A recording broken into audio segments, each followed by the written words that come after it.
In today's world, web applications are everywhere.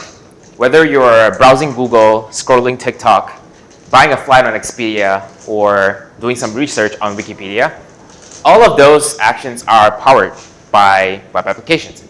However, building, scaling, and managing web applications that can serve billions of requests all across the globe is no easy feat. It requires architecture, CI/CD, database solutions, caching, front-end engineering, and many more. Today, we're going to take a look at how you can build web applications like it's 2030 by adopting a modern approach to full-stack web development that combines the best developer experience along with a stellar end-user performance. Hi, my name is Stephen Tay, and I am a senior developer advocate at Vercel. To give a bit of context, if you're building a business, your website is analogous to the front door of a physical storefront. And making a good first impression is critical to your company's revenue, brand loyalty, and customer success. However, building a good website, as I mentioned earlier, is no easy feat. You have to think about how do you do CDNs to make sure content is really quickly accessible at different parts of the world. How you can do edge compute, which allows you to run server-side logic at really close proximity to the user. And logging, monitoring, how do you make sure that your websites are actually running as the way you expect them to be? As well as CI/CD, how do you make sure that your developers are actually productive and pushing code at the right pace? And that's why we built Vercel. Vercel is a front-end platform that gives you the speed and reliability for you to build websites at the moment of inspiration. It combines the best developer experience with an obsessive focus on end-user performance, and it allows front-end teams across the world to do their best work. At Vercel, we believe that the optimal developer workflow is made up of 4 different parts: develop, preview, ship, and monitor. On the develop side of things, we created the front-end framework called Next.js. It's basically a React framework that lets developers build world-class applications really quickly and maintain and scale them really well. It's been recently crossed 3 million weekly downloads, and it's used by some of the largest companies that we are all familiar with. On the preview side of things, Vercel offers you a suite of products that allows you to collaborate with your team and be as optimal and productive as you are. First, we have a Git integration, which allows you to push new deployments of your application as simple as push and commit to Git. Second, we have preview comments, which is a way for you to leave feedback on your team's PRs. Instead of downloading it, running it locally, you can actually leave comments on a preview production-ready deployment. I'm going to show all of these later in the demo, by the way. And third, we have team controls, which is basically RBAC. It allows you to make sure that different team members have access to certain features and so on and so forth. On the ship side of things, we allow you to ship dynamic content at a speed of static content. And that is made possible by a couple of different products that we have. First is Next.js's middleware. Middleware is a way for developers to do dynamic server-side logic at a really close proximity to the user. For example, A/B testing, feature flags, complex routing such as multi-tenant applications if you're doing like subdomain routing, custom domains, and stuff like that. Second, incremental static regeneration is a way for you to serve content that is updated continuously and be able to invalidate the cache whenever it's updated. So you're basically serving static content, but you're not giving up the flexibility of it being dynamic. And third, edge functions allow you to run server-side logic. Basically, if you're making read operations to the database, you can run it at a very close proximity to user. For example, if you are Crunchbase and you have users from Malaysia, where I'm originally from, instead of having to do read operations all the way to US East Virginia, where people usually store the data, they can do a read directly from Singapore. which makes the latency much lower. And that's edge function. And finally, in terms of monitor, we allow you to ship applications with confidence because you basically can monitor how your applications are performing in the wild. Vercel Analytics is a way for you to understand how your application's real experience score is, and that's basically how your applications perform when the end user accesses it on the internet. Usage monitoring is a way for you to understand which paths that your application is requesting the most bandwidth on and how you can go about optimizing that. And an integrated logging solution gives you the ability to monitor all the API routes that are throwing a 500 error, 400, 404 error, and go ahead and mitigate that.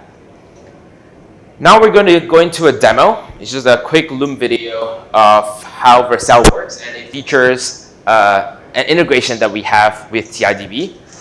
So I'm just going to go and play that. Deploying an application to Vercel is as simple as just a couple of clicks. Say I want to build an Amazon clone. I'm going to go into Vercel's templates marketplace, look for TiDB Cloud Starter. This is basically a bookstore demo built on TiDB Cloud and Next.js. Clicking on deploy button will bring me to the deploy flow, and I'm going to go ahead and create a Git repository. What this does is it basically clones the demo repo into my GitHub account, which will allow Vercel to start deploying this application to the edge. Then I'm going to add the TiDB Cloud integration. It's as simple as 2 clicks, literally. And now I'm going back to Vercel again, and what happens now is this integration basically creates a cluster inside TiDB Cloud and seeds the environment variables that were created from that cluster back into your Vercel project. And now Vercel is going to deploy your application to the edge. I'm going to go ahead and fast forward this part. And voila, just like that, my application is now live and running. Let's click on the application. And as you can see here, it is live and ready to go with a production-ready URL that you can share with your teammates. All you gotta do now is populate your database with the books that you want featured on your bookstore. Now, say you want to make some edits to this application after you deploy it. For example, you don't want the placeholder here to be search. You want it to be search titles. Vercel's Git integration makes that super easy. You're gonna go to the GitHub repo where you deployed your application to. We're gonna go to the specific component, which I believe is in the header. Search ... right here. What we're gonna do, we're gonna click edit, and we're gonna go right down to the part of the code where it exists. We're gonna change that to search titles. And once I commit this change, what happens is the Vercel GitHub integration will start deploying those changes. As you can see here, the deployment is queued and it will start building in just a second. Now, as we wait for this to build, let's go ahead and take a look at some of the features that Vercel offers for you to monitor the health and performance of your applications. On the surface level, we offer analytics, which is a way for you to monitor the real experience score of your application from the perspective of real-world users. So in this case, as you can see here, in the last 7 days, my website has gotten over 1,600 data points. And this is the analytics for mobile section, which means that mobile users are actually getting pretty good performance from my website. However, if I toggle it over to desktop, I realize that the performance is a little bit subpar. But however, we also have over 11,000 data points, which could be a sampling bias in this case. Vercel also offers traditional audience analytics, which shows the number of people or traffic that your website has been getting over the last however time span you want. We offer the top pages that your users viewed, top referrers, countries, operating systems, browsers, etc. To dive a little deeper into this, Vercel also offers a monitoring tab, which provides you with a way for you to understand which of your paths or host names are requesting the most bandwidth. So say, for example, if I click on request by hostname, I can see that these are the host names that are using the most bandwidth or requests. And request, we can also filter this down by path, host name, project type. In this case, we only have one project, or IP address, which is pretty robust. We also recently rolled out the logs product, which is a great way for you to monitor your API endpoint's health and get notified when an API endpoint is failing. So here what I can do is, within the past hour, I'm going to filter for erroring endpoints. Great, there are no errors, which is amazing. I'm going to go back to the last week, and as you can see here, there are a bunch of endpoints that were failing. And I'm going to click into one of them, and I can find out, oh, so this is the endpoint that has some failures. I'm going to go into it and do some digging and find out what's wrong. This can be filtered even by a live version, which basically streams new logs as they come in live. All in all, Vercel's new and improved analytics, monitoring, and logs feature is a great way for large-scale organizations and enterprises to deploy and monitor their applications on Vercel. Vercel also offers preview comments, which is a great way for teams to collaborate and leave feedback before pushing a change to production. Let's take a look at this preview URL that we have right here of the same bookstore application that we're deploying. As you can see in the navbar below, we have our comments feature, which allows us to leave comments at certain parts of the page. Here we can say we need to populate the database with content. And it gets tagged to the exact DOM element, which means that it will stay at its position even when you refresh the page. Let's go ahead and leave another comment right up there. I'm gonna say this shade of blue needs to be darker. And then we can go ahead and view a list of the comments that are on the page. We can comment, reply to comments. We can even resolve comments when they are resolved. And then last but not least, we can go ahead and share this preview URL with our teammates, or if you want to share it with external contributors like investors, partners, we can choose anyone with the link and copy that link, and then we can share it with our teammates. Now let's go back and take a look at the deployment that we made earlier with the tiny edits that we made to our application. As you can see here, it's already deployed, it's ready. We're gonna click on the deployment URL, and as you can see here, the edits are now live. It's search titles instead of search. Just like that, in 54 seconds, Vercel was able to deploy your application to the edge and propagate it to all of your users globally. That's it for the demo today. Thank you so much for watching. Can I ask a question here? Yes, of course. Does the deployment, do you mean this edge computing, that means a lot of apps will be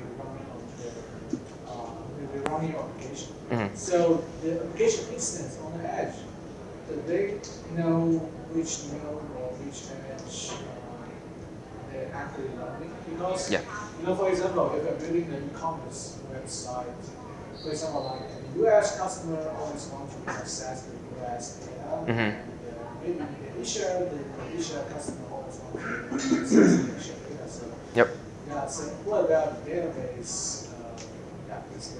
Yeah, that's a great question. I think relying on just edge functions that I mentioned earlier, edge API routes, is not enough. You still need a database that has read replicas, write replicas all across the world, which is why we're very excited to partner with PingCAP with this integration that we released, because PingCAP, as far as I know, I'm pretty new to it, you can actually specify the locations that you want that database to have read replicas in, and users can basically tap into that. Basically, if I'm requesting data from Malaysia, I get to the node that is in PD, I think that's the term for it, it's in Singapore. So, which means that instead of having to go do the round trip back to US, I can get data, read replicas really, really close to my location, and the latency will be very low. So the application developer, for example, if I am the Node.js developer, do I know, like the application side, which region? Yeah, so yeah, that's another great question. For this case, when you're deploying an application in Next.js, which is the framework that we released, all you need to do inside like an API route, you just need to define export const config experimental edge, and that basically allows you to turn that API route into an edge function, and that will intelligently route the user depending on where the request is coming from to the exact replica that you want. And the reason it's possible to do that is because edge functions, they expose a certain request headers, such as your IP address, your region, like your country code. And the cool thing about that is you can actually build a lot of data products using edge functions. For example, I recently started building this side project. It's basically like a Bitly, open source Bitly alternative. If you don't know Bitly, it's like link shortening. And to like record all the clicks locations, all I need to do is use Next.js API route, turn that into an edge function, and I'm able to get the user's country. If you remember, I was talking a little bit about, I think it was here. I don't know if I can go back. But basically, there was a part where I was talking about the analytics and showing different country codes and different locations. So that's possible to be done directly inside Next.js and Vercel. Quick clarification, if you don't mind. Sure. So, it's like based on that, do I connect to the right lead replica on an application level, or is there some platform magic that routes me to the lead replica? Yeah, this one, I actually was talking to a few people from PingCAP earlier. All you need to do is within your PingCAP instance, you gotta define, I forgot the exact term for it, but it's like you define the different nodes that you want to have replicas in, the different regions, whether it's Frankfurt, whether it's Singapore, and then it's just PingCAP will give you one connection string, and you put that into your application. So basically, Next.js, no matter where the user is requesting it from, they'll be getting connected to the closest node. And when it comes to like stale data, invalidating caches, that's something that I think PingCAP does really well as well. So yeah. How do you have a set of API we call placement rules? Exactly, that's the word. I was looking for that word. Placement rules. Exactly. So you specify a placement rule for your database, and the API, the edge function will route to the exact region and give a really low latency for the user. So to conclude. I always use the same connection string. Exactly, right? Actually, I'm not too sure, so I'll defer to him. But okay, so that's basically it. Q&A, I guess we already started that. That's great. So to conclude, I have this really nice little pin that I would love to give away. Hopefully you guys were paying attention to everything, because my question for you guys is, what were the 4 different components in Vercel's ideal developer workflow that I mentioned earlier? There were 4 different things. I can give you a clue. It starts with develop. Ship was one of them. Preview. Yep. What was the last one? Correct. So develop, preview, ship, monitoring. So that's, congratulations, this is yours. Perfect.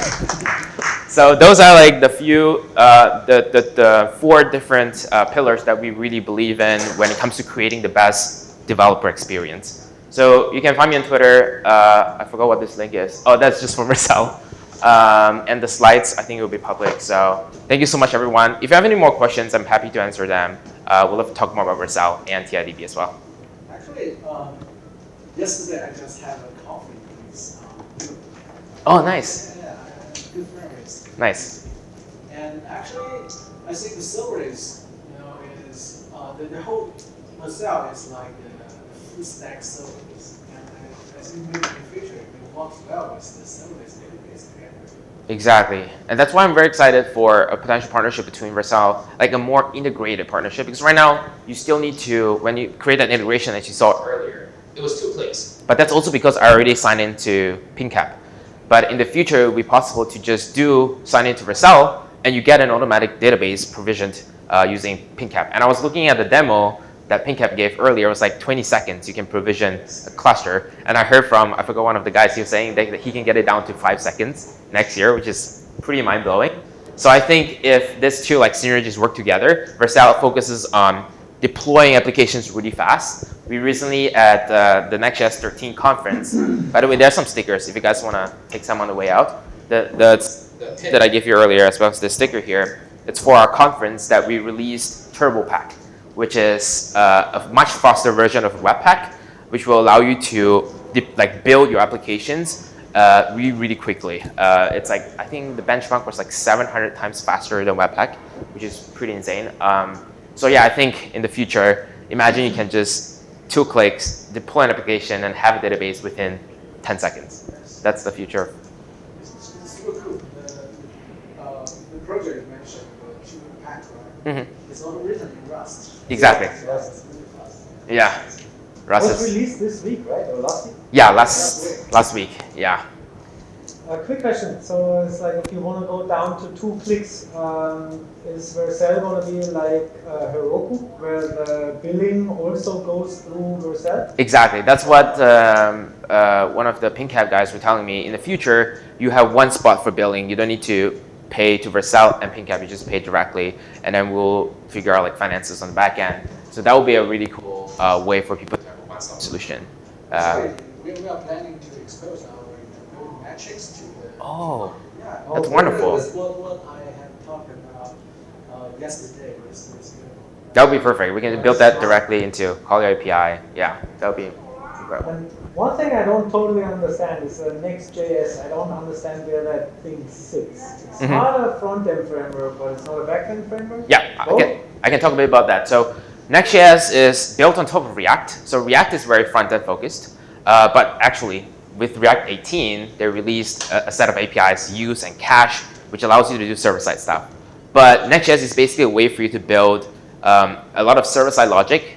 For example, you can create API routes directly inside Next.js. You can also do what we have functions called get static props, get server-side props, which allows you to build and cache static content at the edge. And what you can do, you can also use a function called revalidate for you to on-demand invalidate the cache for those pages. So for example, if I'm, I don't know, TripAdvisor, I have a shit ton of pages. Actually, TripAdvisor is on building on Next.js, if I'm not mistaken, don't quote me on that. But if I'm TripAdvisor, I have a ton of content pages that constantly change because it's UGC, user-generated content.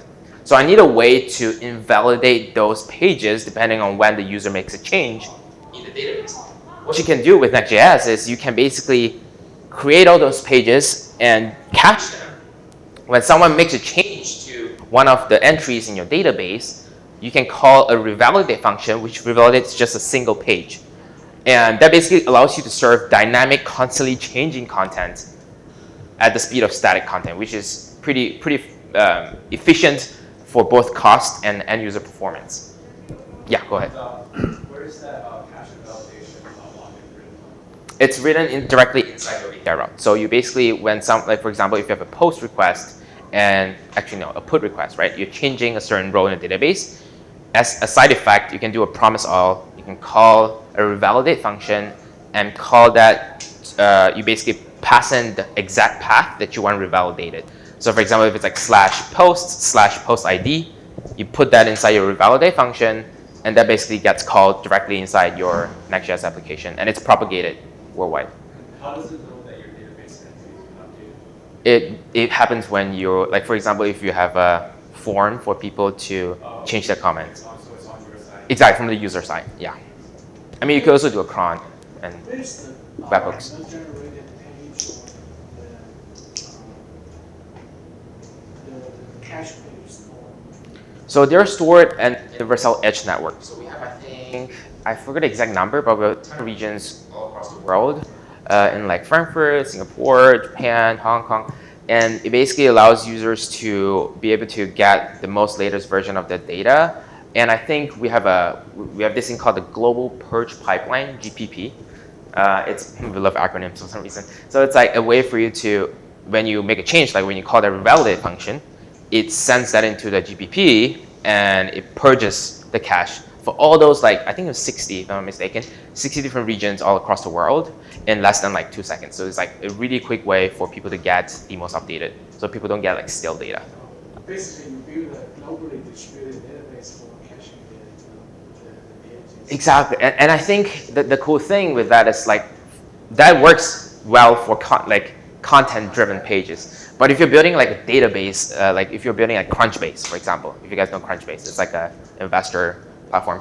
So if you're building Crunchbase, people keep constantly doing pagination, requesting a different filter. You can't really cache those. So that's why, in that case, PingCAP will be super helpful because it's something that it's a database that's also has that regions that we can call from the API routes. Does the cache update also take the region into account? Can I limit that to a region? Oh, so you invalidate just for a region? Uh-huh. I think that should be possible, but what would be the use case? If you have different read replicas for a different region, then there may also be different data, right? Oh no, it's read replica, no. That's different databases for different regions. Yeah, I think that would fall under TiDB. Maybe you can reach the different URL. So that's. Oh yeah. That's possible. Right. That's right. Yes. Yeah. But bake it into the. Yeah. And if I have one last word, I think what I would say is Next.js. Ever since I've started building with Next.js, I joined Vercel not too long ago, like maybe a year and a half ago. Previously, I was doing a lot of like jQuery, vanilla JavaScript, React a little bit. And I realized Next.js is not just great for performance, having fast websites, but it also gives a very good developer experience because there's this thing called HMR, Hot Module Reload. So when you save, it instantly refreshes the page. That's something that Next.js does really well because of TurboPack, all these different build systems that we have. So it creates a very good developer experience that that people actually love developing. Like I used to hate all the bugs that I get from React, but with Next.js it really did change up the experience. How much of like Express or any other web framework does Next.js like replace? So Express is basically your server, right? Yeah. So instead of having a server, you'll have serverless functions. But serverless functions, I'm not sure if you guys know that meme that's like you open up that Scooby-Doo and it's like underneath serverless is still servers. Serverless is just a fancy way of saying you provision your server resources on demand. So you save on a lot of costs. You don't need long-running servers. Instead, you whip up a Lambda, or in this case, an edge function, only when the user's request comes in. So it's basically a very efficient way of running your applications, and it's also very fast and global. But no more like backend frameworks like Express and stuff. Yeah, so Express is basically, you can do a lot of things with Express. You can do API endpoints, but that's not just the only thing. You can do cron jobs, you can do, I don't know, like queues, all those things. So cron jobs and queues is not really, Vercel doesn't really do that, which is why we work with folks like AppStash. They have this thing called QStash, which is like a queue system. GitHub Actions is also a way if you just need something that's like runs once a day. So cron jobs is something that falls out of Vercel's Next.js's purview. But the cool thing about Next.js is essentially if you want to run a cron job, all you got to do is schedule a cron that pings a certain API endpoint. And that functions as the same way as an Express server, if that makes sense. Can I use Next.js without Vercel? Yes, you can self-host it. You can put it on AWS, GCP. It's completely possible to self-host it. I think what Vercel provides is like I mentioned earlier, the global purge pipeline, all those like caching stuff, the edge network. That's what makes that appealing to a lot of large enterprises. As a developer, do I ever have to worry about potentially the API routes being serverless, whether that's handling like some amount of traffic, whether that's start times, if that's something I have to worry about? Yeah, so when it comes to serverless, the appeal of serverless is it scales really well. Because instead of, for example, if you drop, like we recently partnered with MrBeast and they dropped like a site.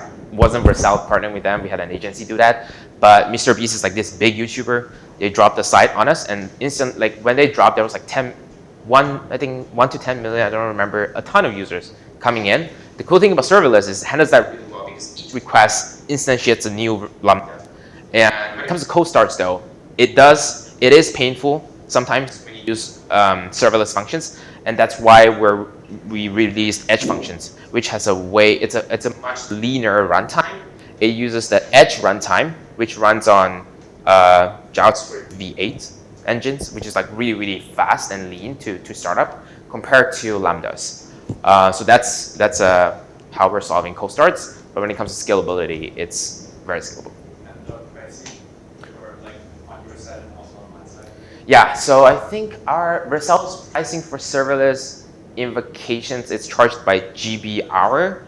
So it's like amount of gigabytes that you're requesting per hour. So if you do like a request that requests 1 megabyte of data and costs like half a second to complete, that you can do like millions of requests for that. And I think the pricing for that is like the pro plan is like $20 a month for a seat, and you can do up to, I think it was 1 terabyte, 1,000 gigabyte hour, so 1 terabyte hour. And I think bandwidth is, I don't remember off the top of my head, but it's around that number as well. Actually, a lot of my friends around me, and including me, I'm in the staff organization. Oh, nice. But actually, I don't know, I never paid money for it. Because it's... The free plan is very... Yeah. Yeah, that's a cool thing. Yeah, that's a good thing, Yeah. Do you use Dino for the runtime?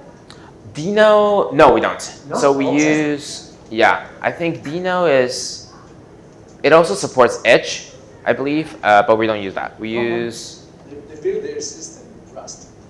Yes, that's it. yeah, runs on Rust. Exactly.